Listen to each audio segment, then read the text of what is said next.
సంవత్సరాల తరబడి ఎన్ని మందులు వాడినా మీ మోకాల నొప్పులు తగ్గట్లేదా? ప్రాణ పెయిన్ క్లినిక్ లో అత్యాధునిక చికిత్స. విజయనగరం జిల్లాలో విషాదం. 2 బైకులు ఢీకొని 3 మృతి. రెక్కాడితే కాని డొక్కాడని కుటుంబాలు రోజు కూలి పనులకు వెళ్తూ కుటుంబాన్ని పోషించుకుంటున్నారు.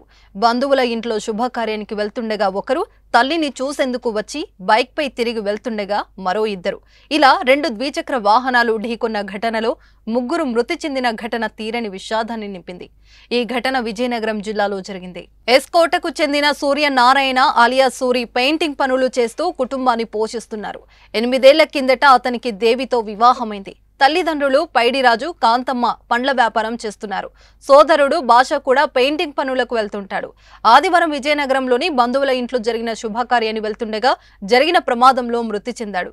కుటుంబం అదే ఇంట్లో ఉంటుంది. ఇంటి పెద్ద మృతితో అతని భార్య గుండెలు పగిలేలా రోధించింది.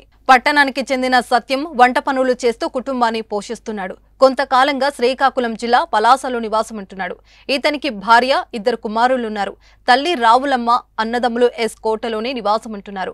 తల్లిని చూడడానికి ఇటీవల ఎస్కోట వచ్చి తిరిగి పలాస బయలుదేరాడు. సూర్యనారాయణ విజయనగరం వెళ్తుండటంతో తాను వచ్చేస్తానని నగరంలో దించేయంటూ అతనితో బయలుదేరాడు. దారిలో ప్రమాదానికి గురై మృతి చెందాడు. అతని భార్య శారద కూలి పనులకు వెళ్తుంది. కుమారులు 2 వంట పనులకు వెళ్తుంటారు.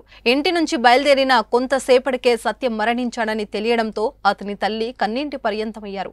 ఇదే ఘటనలో హరీష్ అక్కడికక్కడే ప్రాణాలు విడవగా మరో వ్యక్తి మణికంఠ తీవ్ర గాయాలతో ఆసుపత్రిలో చికిత్స పొందుతున్నాడు.